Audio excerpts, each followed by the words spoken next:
Hey guys, welcome back. This is James again. Today I'm going to be showing you just to go through Adobe After Effects, and today we're just going to be going through an introduction. This is for absolute beginners, those who have never used Adobe After Effects before, and this is the 2018 version. So I'm going to be using CS6, Adobe After Effects CS6, but if you have earlier versions or if you have the CC, most of these concepts are all the same. There is nothing much that is different. So I just follow along and I hope you get value through this. Adobe After Effects is just an application that will help you in creating cinematic visual effects and motion graphics. Okay, so obviously this is just my YouTube channel. You can check that out for more tutorials, but we're getting straight into this. Make sure that you understand, to make sure that you understand this very well. This concept, this software is very powerful in helping you create cinematic effects and motion graphics. So all those fancy stuff you see on in videos and presentations, you can do in After Effects, and we shall be showing you in future videos after this. So an introduction, what is it and what does it really do? So again, it's just an app for creating and working with effects and animations, right? And it's great for 2D or 3D text and video effects production. So if you're looking into animating text or video effects, you could use it for your production. All right.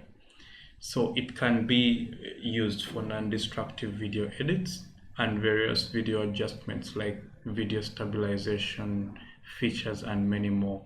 So if you have like a shaky video, you can there are features in Adobe After Effects that can help you perform adjustments to that video without actually spoiling the video itself, but just putting it in the right adjustment that you need. And this app also, since it's in the Creative Suite, it integrates with other apps in the Creative Suite like Photoshop, Premiere Pro, Illustrator, InDesign, all those, right? So it's very helpful. And for us on this channel, we're mainly going to be focusing on Photoshop, Premiere Pro, Illustrator, and After Effects. Those four apps are the ones that we're going to be working with in videos to come around this channel, on this channel. Maybe later down, if we find a need to work with others like Adobe Audition, we shall be using those as well. So this is just the interface, and this is how it looks like. We shall be getting in detail on how to use it. So the objectives of this video, so after this video you should be able to have a clear understanding of the After Effects platform, as in what it does, what it is, what it stands for, and how much you can achieve out of it. And then you should be able to know how to import and organize files and footage into After Effects. You should be able to make, arrange, and composite layers into a composition. You should be able to modify and animate layer properties. You should be able to add effects and modify effect properties. You should be able to preview your changes, whatever you want. And finally, you should be able to render and export your project. All right. So what we're now going to do is planning your work, to avoid unexpected errors and results while rendering your final output. It's very important to use some of these strategies to plan your work, right? So the mental map, you should mental map your workflows. What I mean, just think about what kind of work you will be doing and what kind of output you want to achieve. So if you're making a video just to put on YouTube, for example, if you're making a YouTube video, for you to optimize your your video, make sure that you think about which format best suits your video, if it's 1920 by 1080, so that you can kind of have a general mental map of the kind of workflow that you want to work with, because that will help you in making the best video without overusing the space on your computer, if that makes sense. All right, so you should make sure that you mental map your workflow. Import footage and assembly, and you should so importing footage and assembling compositions should be done based on decisions made in point number one. So you're importing footage and assembling compositions should be done based on a decision you've made as a result of mental mapping your workflow. So if you are not sure, so if you don't know exactly what you want, the kind of format that you want to use, so you can first of all make a test project. This can be a very short video or render, composition, whatever, and then yes, it should be very short so that it cannot take up too much time of your decision making. And then you render it out and then see if it best fits where you want to put it. So if it serves the purpose that you want it to do, then you can go ahead and work in that format. Right, for movies and storytelling, make sure you make use of storyboards and script before beginning shooting or animating your footage. This will save you a lot of time, and it will because it will also cut down on the mistakes you may make. And a very good resource to use is the Adobe Story, because it can collaboratively write. You can collaboratively write and manage your screenplays within that software as well.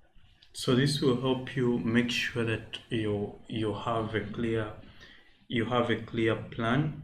It will help you make sure that you have a clear plan on what you want to do and how you want your story to flow and everything. All right, before importing footage, decide the media formats you'll use in your finished movie so that you can improve your workflow experience and also achieve the best possible result for your project. So in this, I mean, like, if you consider, for example, performance, memory, and storage. Okay, if you work with a large composition, make sure that you configure After Effects and your computer to maximize performance. All right, so that you can avoid lags and delays in your workflow. So because, like, if your source footage files are on a slow disk drive, right, then performance will be poor. When possible, keep the source footage files for your project on a fast local disk drive or something like that. Okay, ideally you'll have 3 drives, one for source footage files, maybe one from which the application runs, and one for rendered output. But if you don't have that, that's also fine. You can try to kind of work around 1 disk or 2, but ideally you can have 3 if you have them. So make sure these are the basic things you should keep note of when you're planning out your work. And then setting up your platform for your project. Before you begin, you may want to set up your platform to store your project files on a certain location on your computer. And that you do by going to the edit preferences, and then you go to the general. Again, I'm going to show you in the practical part of it. So in the management, in the preferences, you can also set up a lot of features from general to the more advanced.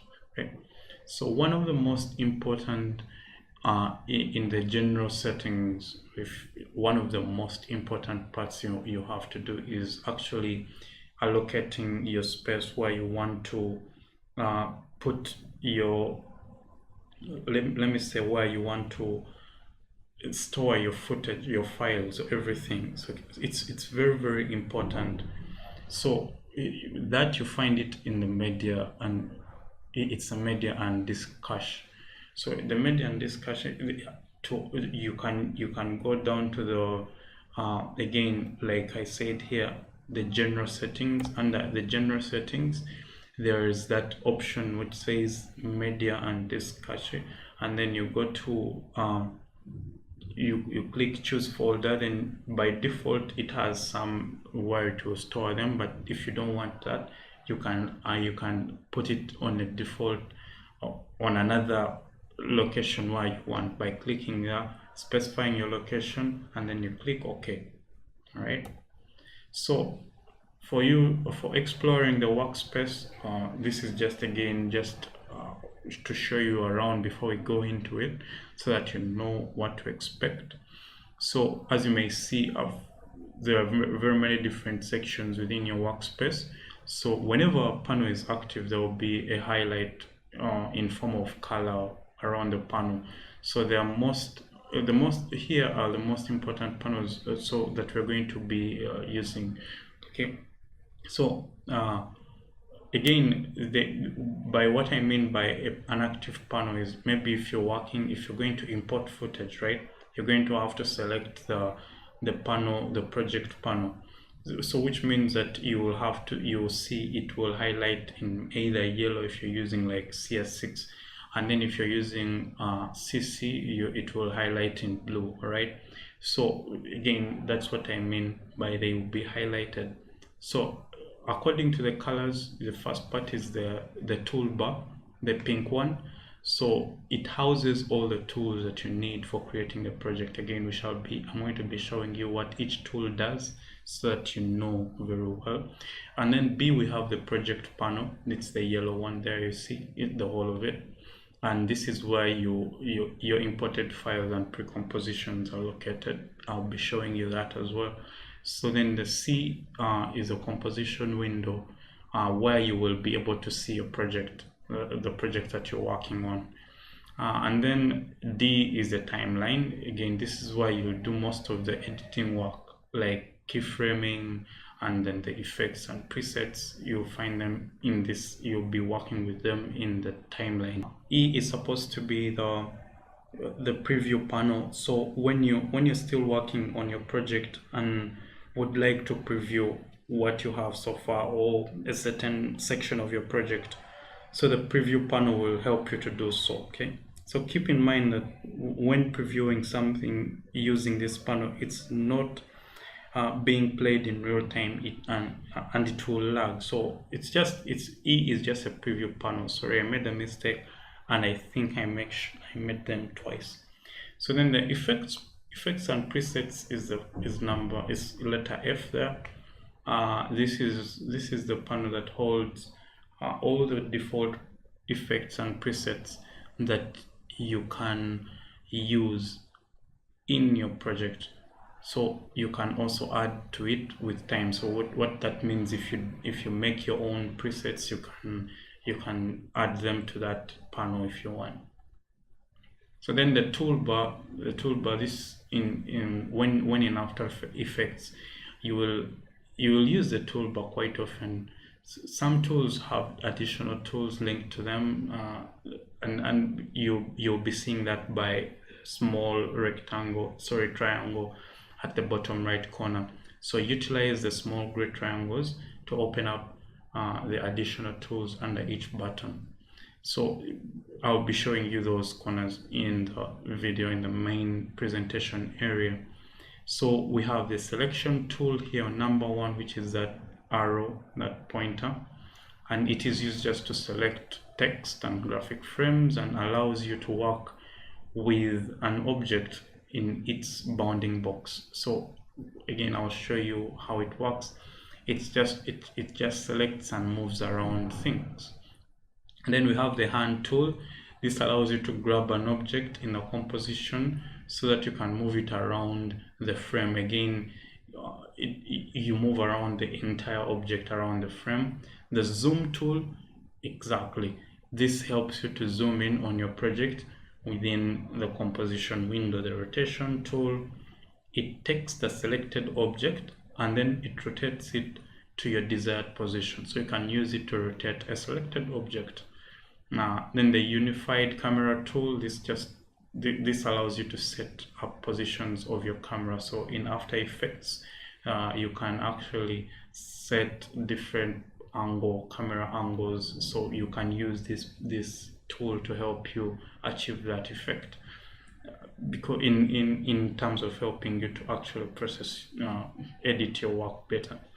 So then the pan behind tool, or what we call the anchor point, this moves the anchor point of your selected object. In After Effects, we work with anchor points all the time.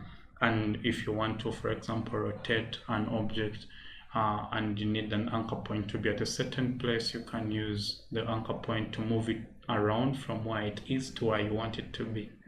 And then we have number 7 is the rectangular tool. Rectangular tool, it creates shapes, and more shapes can be opened by clicking the small rectangular button at the bottom right corner, again like that, like I had told you. You'll find the ellipse, the line tool, all those, like if you click on that small triangular, actually it's a triangular, it's not a rectangular. It's a triangle, not a rectangle. So then the pen tool. The pen tool is used to draw a path for Jesus. I spelled for wrongly. That's for like an enemy. I meant for, like FOR. So it is used to draw a path for text to generate a stroke. So then we have the type tool. It is used to add text to your composition. Again, just that's number 9 there. And then the brush tool, to paint or brush a path as a design element. Then the clone stamp tool, you can use it to duplicate an item within the layer without creating a new layer. Then the eraser tool is used to select. You can select this tool to erase a part of composition in a certain layer that you don't want. Then the roto brush allows you to define the foreground and the background of your layer. This is very important in prioritizing which part you're working with. And then the puppet pin tool just adds pins to a layer to stretch your layers through. Okay, just imagine you pin up a point and then you can stretch the rest of the object. Okay, so then the timeline is we are almost done with the presentation part. So the timeline contains many elements that can be used while creating your project. So EG switches, navigations, zooming, trimming, setting keyframes, and other basic layer properties. So elements in the timeline can include the current time display at number 1. So that is why you see 00, and it shows where the time the time indicator is within the timeline. Okay, so then the AV features panel, it contains buttons that can be used to hide video, audio, as well as lock certain layers. Then layer details displays the name, contents, effects, and transform properties of the layer. So the layer details just gives a certain it gives a description of what is going on within that particular layer. So then the show or hide timeline pans or pens allows you to expand or collapse the layers, switches pen, and the transfer controls pen, and the in and out duration stretch pen. Okay, so then the frame level zoom, it allows you to zoom in on the frame level or zoom out on the entire composition. Again, I'll show you how to do that. If you want to edit in a certain point, you can zoom it out, and then you can zoom in and then like edit within close to a frame, right? And then if you want to zoom out of the entire composition, you can also do that. And then the parenting panel, this one just displays the relationship of each layer. And then the comp maker bin, you can drag this to the left to obtain a new marker. So I'll be showing you all that, and hopefully, and then the comp family button brings forward the comp related to this window, right? Then the time graph area. The time graph area contains the time and indicator. That's actually the blue area you're seeing there. The time navigation and displays the length and current composition in seconds. Or okay, so the layer duration bar, it indicates how long that layer is displayed. Again, I'm going to be showing you how these things work. So let's begin the demonstration. In the demonstration, we're going to be going into importing files, creating a new composition, modifying and animating layer properties within a composition, keyframing, adding green screens to a video, saving your project and rendering your project. So here we are in our After Effects project, and now we are going to be working with, I'm going to be showing you what we've been talking about earlier. So again, when you open up your panel, this is how it's going to look like.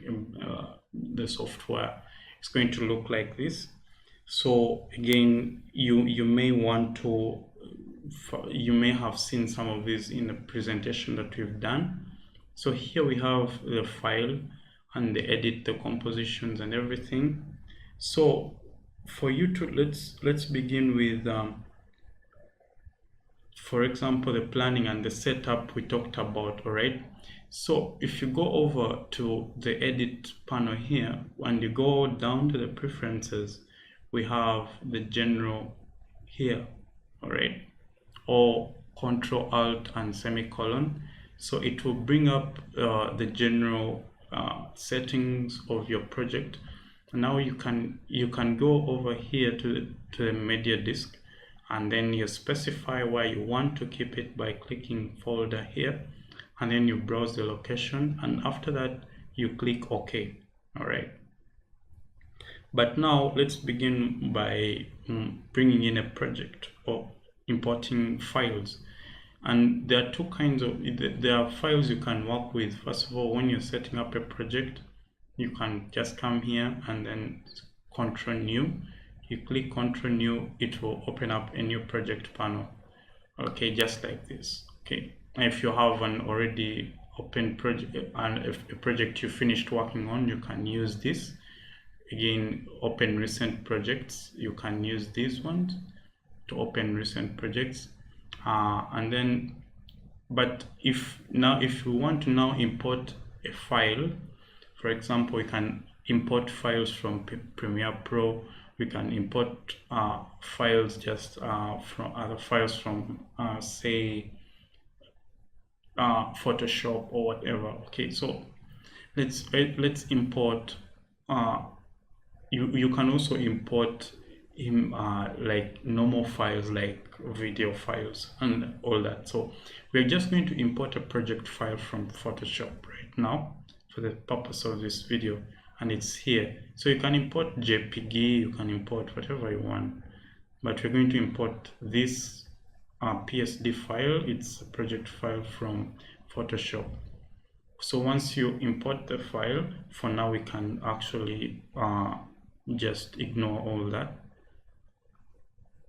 This, as you may see, as I told you, the selected panel will just be highlighted. So if you go here, this will be highlighted. If you go here, this will be highlighted like that. Okay, so but we are now here in the project panel, so this is the one that is highlighted, and now this is our composition right here.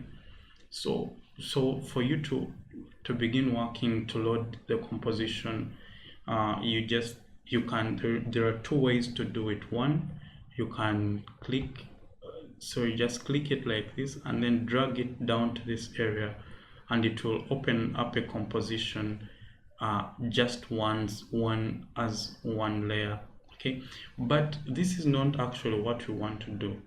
What we really want to do, okay, what we want to do is because this is a project file from, say, Photoshop, right? It contains multiple layers.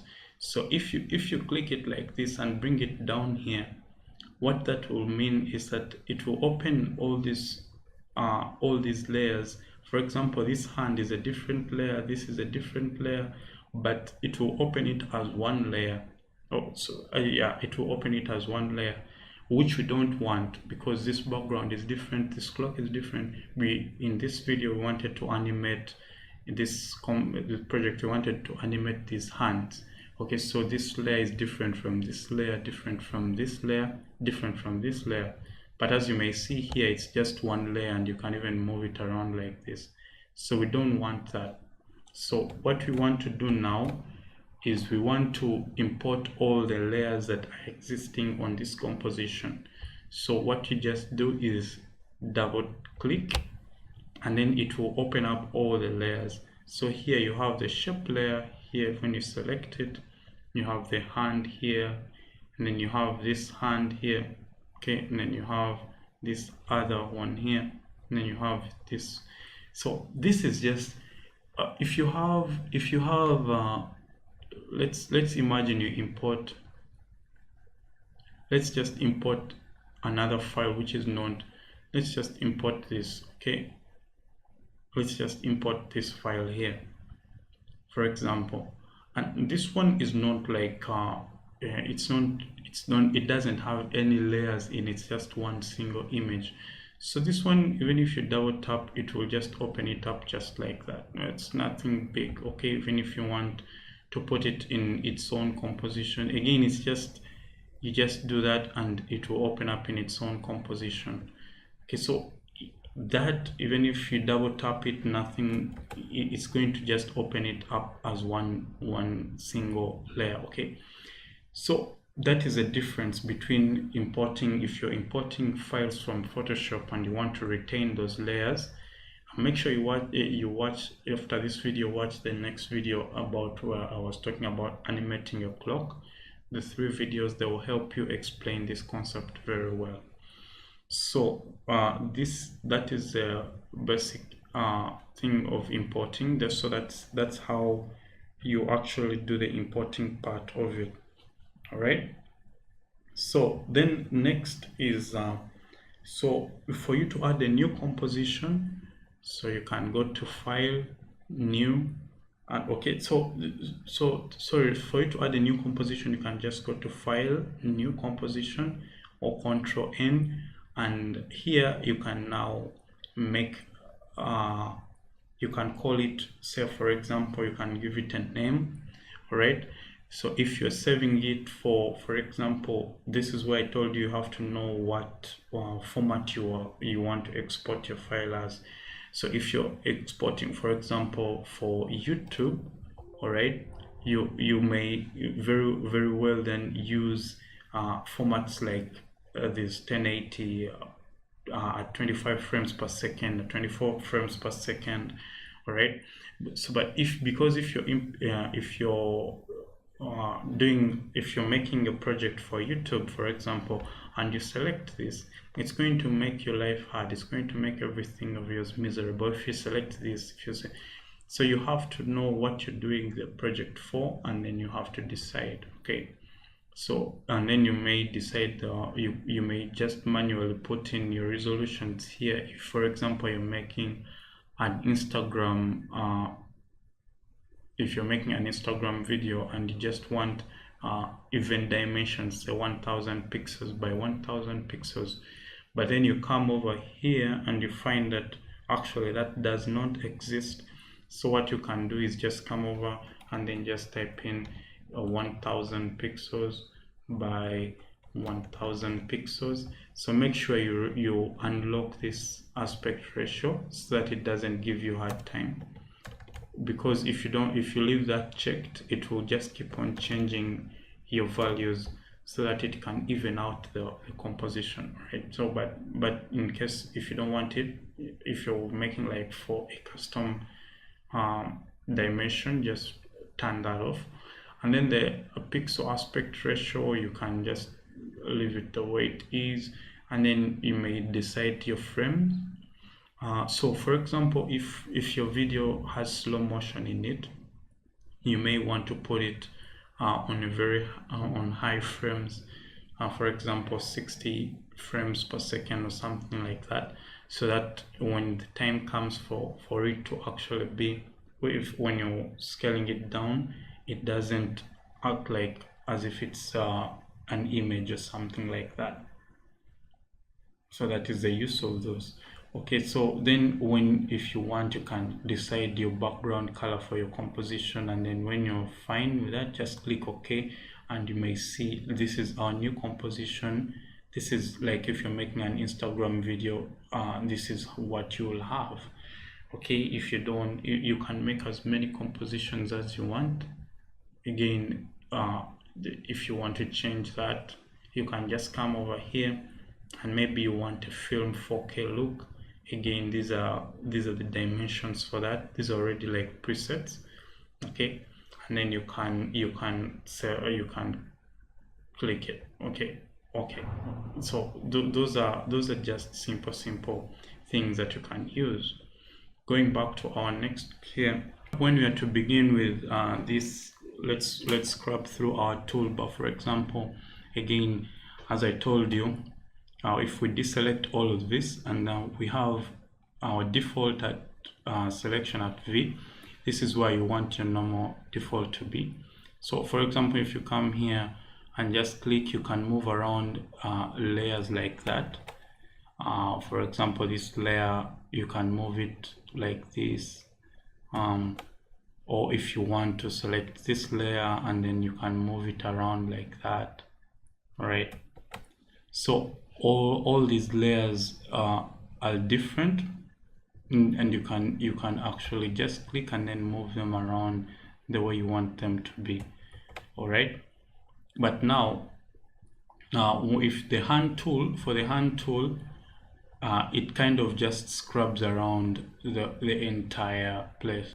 Then the zoom tool, again, if you want to zoom in, for example, an area like that, you can zoom in that way. And then after that, you can zoom out by Control minus on your keyboard. So then the Control plus is to zoom in. This is the way you work with the zoom tool.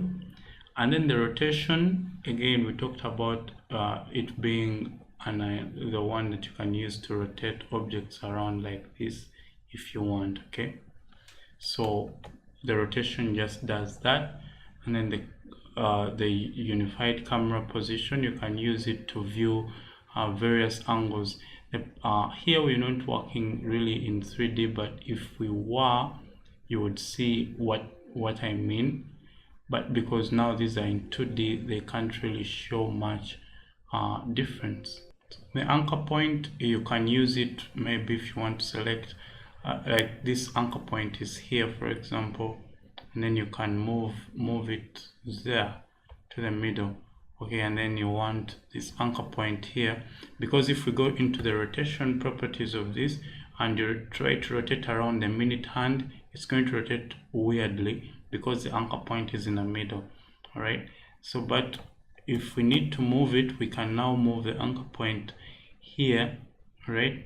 And now when you go back and rotate it, then it will rotate somehow. All right, okay, because to put the anchor point in its real place. Okay, so that is how you use the anchor point. All right, and next we have the rectangular tool, which is again Q on your keyboard.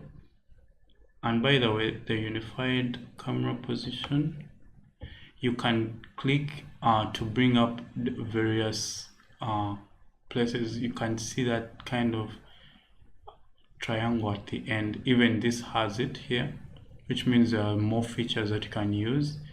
You just click there and then it will bring up all those. For example, if you need the ellipse tool, you can come here and then you use it to draw an ellipse.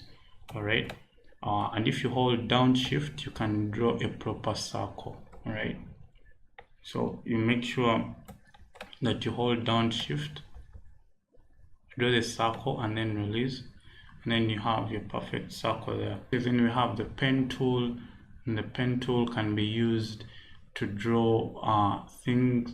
It can be used to draw points. All right, so you can actually change the feel, and then it can be used to make objects like that. So it's just helpful in drawing and around and cutting stuff and like using strokes and everything.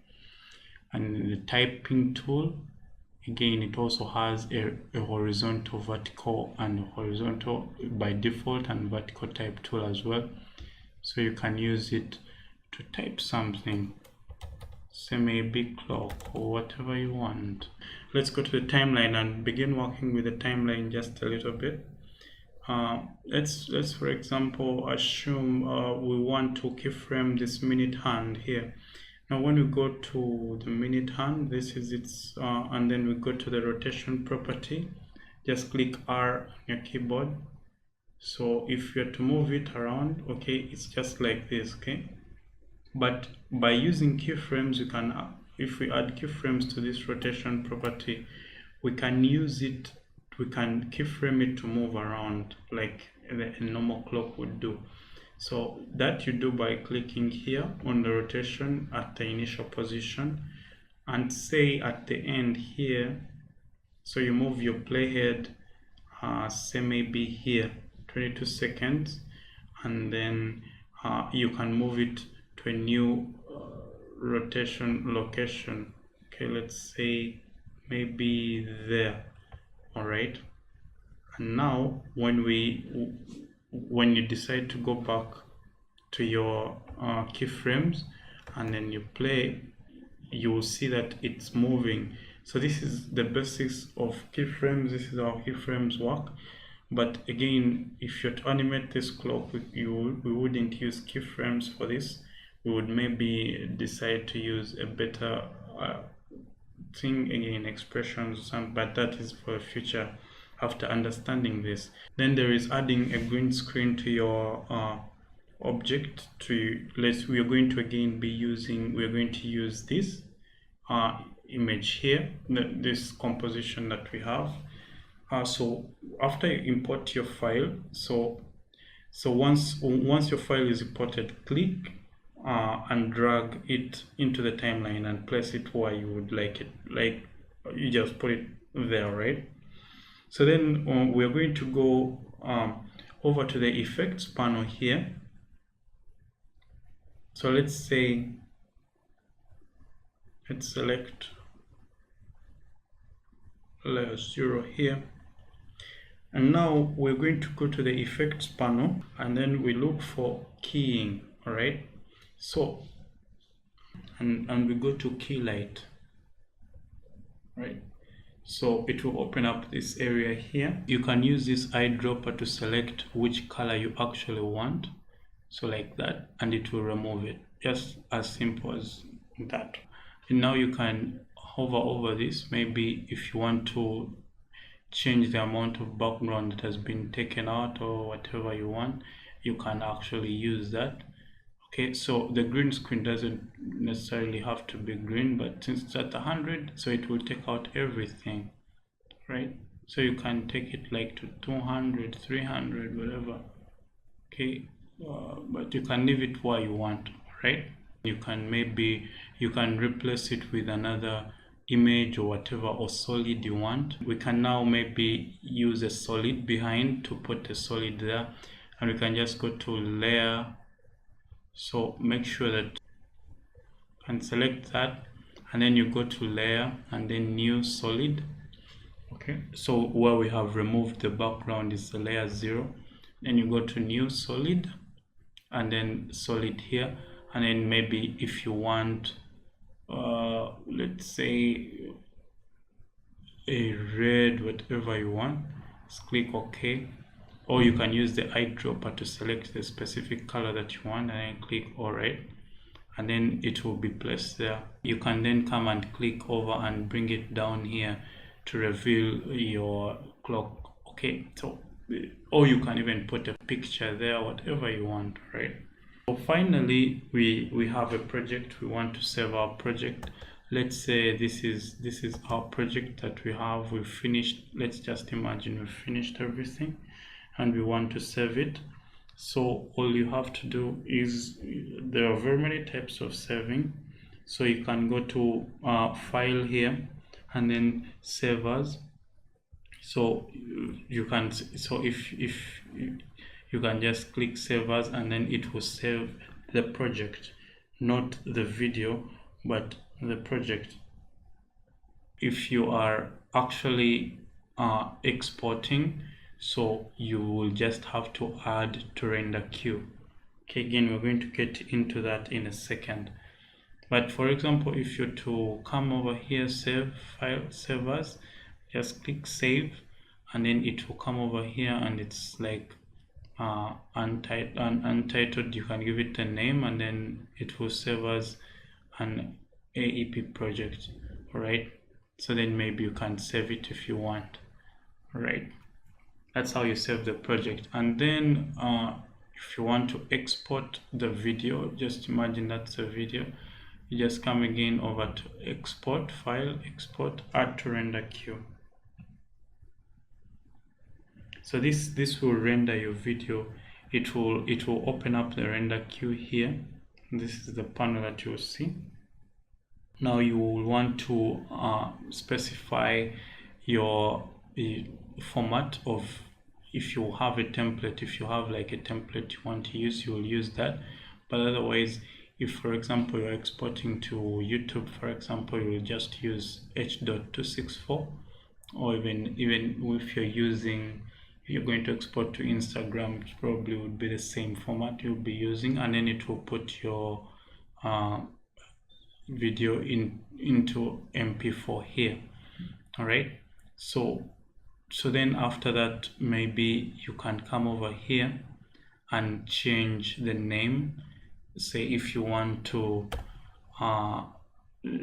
type in, let's say red background, right, and save, and then it will change the file name. If you want to change the file name there, that's how you will change it. And then you click render and it will begin rendering your file. Right. Let me know if you found value in this video. I hope to help you learn more with future tutorials, and I'm going to leave it at this. I hope you found value with it. So just go create, stay awesome, be amazing. Till next time, peace.